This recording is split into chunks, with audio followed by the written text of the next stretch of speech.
Loué soit le Seigneur. Aujourd'hui, nous allons parler de Vatican, Kiseki Shusaikan, un animé sur le Vatican. Et c'est putain de génial. Alors c'est basé sur un roman de Rin Fujiki et on suit Joseph et Robert, deux évêques de l'église du Vatican qui ont pour mission d'enquêter sur des miracles et de prouver que ces miracles n'en sont pas. En clair, oh j'ai du sang qui sort des doigts, c'est un miracle. Non, non, c'est juste toi qui mets du ketchup, c'est pas un miracle. Je trouve le concept juste génial. L'idée même de dire, on met des prêtres, donc des gens religieux, qui vont enquêter sur des phénomènes religieux et qui vont prouver que ces phénomènes ne sont pas l'œuvre du Tout-Puissant. Les Japonais, vous êtes merveilleux, vous arrivez à trouver des concepts complètement débiles, complètement farfelus, mais qui sont géniales. Je trouve ce manga juste génial. Alors, première chose qui m'a donné envie de commencer la série, c'est que quand j'ai vu la gueule des personnages, j'ai trouvé que ça ressemblait beaucoup à du Kota Hirano, donc l'auteur de Drifters et de Hellsing. On en parlera plus tard de Kota Hirano parce que j'ai d'autres choses à dire là-dessus, mais c'est un petit peu après. Et j'avoue que oui, le design, en plus même le personnage de Roberts qui a un monocle, ça fait beaucoup penser à Walter, le majordome dans Hellsing. Il y a plein de petits trucs au niveau de la gueule des persos, les yeux, tout ça. Ça m'a fait penser un petit peu à du Kota Hirano. Alors peut-être que le mec qui s'occupe du chara design de la série a travaillé sur Hellsing et donc il y a encore ces petites traces qui persistent. Mais globalement, quand j'ai vu l'affiche, je me suis dit, ouh, ça a l'air cool, je vais regarder. J'ai vu le résumé, je dis, waouh, ça a l'air bizarre, je vais regarder. Et j'ai vu les épisodes, j'ai fait, putain, c'est génial. J'ai bien fait de regarder parce que, comme je l'ai dit, c'est des évêques, des prêtres, des cardinals, je sais pas trop c'est quoi leur grade dans l'église, qui enquêtent sur des miracles. Et à chaque fois, ils trouvent des résolutions scientifiques où tu dis, mais c'est les experts au Vatican, c'est pas possible d'avoir trouvé un concept pareil. Dans un épisode, je spoil un petit peu, mais dans un épisode, il y a un mec qui fait, qui est un peu exorciste, il est en train de dire ah je suis le diable, le démon me possède, nanani nanana. Et je lui fais ah non, il est juste en train de faire une overdose, regardez, il y a de la poudre là, en fait c'est rien du tout, laissez-le 30 secondes dans un coin, vous allez voir il va se calmer, il n'y a pas de démon. Je dis mais mec putain c'est trop fort, comment trouver des trucs tout débiles, mais rendre on va dire des trucs complètement ouf. Mais tu dis en fait non c'est juste normal, genre il a du sang qui sort des doigts, ah non c'est juste lui qui a mis du ketchup, voilà c'est du tout, on passe aux quête suivante, voilà.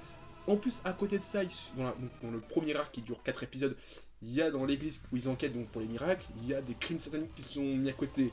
C'est juste génial, genre les mecs ils font des meurtres par rapport à pas des prophètes mais des saints qui ont été victimes, enfin qui ont des victimes dans leur passé, qui se sont fait tuer. Donc genre il y a un mec qui s'est fait écarteler, bah il y a un mec qui a tué par écartèlement aussi.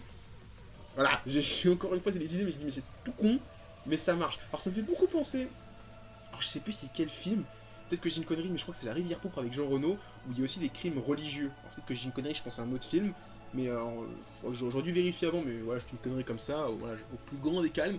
Mais oui, ça me fait beaucoup penser à La Rivière Pourpre. Je crois que dans le deuxième, il y avait pas mal de crimes qui étaient liés à la religion, et bon, Da Vinci Code, Ange et démon et tout ça, là où c'est carrément des crimes faits par des religieux qui ont un rapport avec la religion. Alors, ça c'est clair et net. Et j'aime beaucoup, voilà, j'aime beaucoup. Je vais parler aussi du fait que ça ressemble beaucoup à Kota Hirano dans quelques instants parce que il y a des trucs, mais je me dis, mais c'est. Les Japonais, vous n'avez aucune limite. Donc là, je vais rentrer dans nos spoils, je vais spoiler la conclusion du premier arc. Donc, arc qui fait que 4 épisodes et qui est pour l'instant génial. Et je me dis, si la suite de la série est à ce niveau-là, ça va être un truc de malade. Alors quand je dis que ça ressemble à Kota Hirano, c'est déjà par rapport au design que je trouve que ça ressemble un petit peu à ce qu'ils peuvent faire dans Hellsing ou Drifters, mais aussi par rapport à l'histoire. Alors là, je vais spoil complètement les 4 épisodes qui forment pour moi le premier arc de la série, et franchement, si les autres arcs sont à ce niveau-là, ça va être un putain d'animé qui va faire sûrement passer en dessous des radars des 3/4 des fans de manga, mais en tout cas moi je suis pas passé en dessous de ce radar et j'ai bien kiffé. Donc de quoi parle le premier arc? Donc les deux personnages principaux, donc Joseph et Roberts, enquêtent sur une femme qui a tombé enceinte sans avoir eu de relation sexuelle avec des hommes, et ça il le prouve, son hymen est encore intact donc elle n'a jamais été pénétrée par un homme, et au fur et à mesure des enquêtes ils se rendent compte que tous les habitants du couvent dans lequel ils sont, eh bien, c'est plus ou moins des nazis ou des enfants ou petits-enfants de nazis qui ont fui le Troisième Reich et la chute de Adolf Hitler. Et ces gens-là essayent de reconstituer un Troisième Reich, et pour s'aider, eh bien, ils ont le cadavre de Adolf Hitler qui est congelé, ainsi que son sperme qui est congelé. Et donc toutes les femmes qui sont tombées enceintes sans avoir de relations sexuelles, eh bien c'est parce qu'elles ont été inséminées artificiellement avec le sperme d'Adolf Hitler, et donc leurs enfants sont les enfants de Adolf Hitler. C'est what the fuck. Tu te dis mais comment ils ont pu aller aussi loin?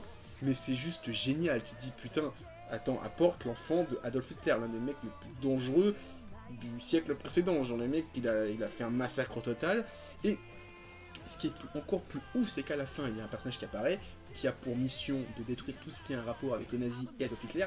Donc il tue tous les nazis, il détruit le cadavre d'Adolf Hitler, son sperme, mais il tue pas ses enfants. Parce qu'il dit bien, c'est pas parce que ton père était un terroriste, un criminel, un tueur en série, que forcément toi tu vas le devenir.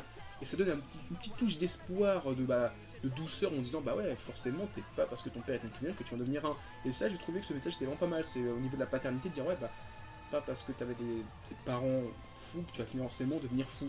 Et ça, j'ai bien aimé, c'était vraiment super bienvenu pour la fin. C'était un message d'espoir pour les générations futures.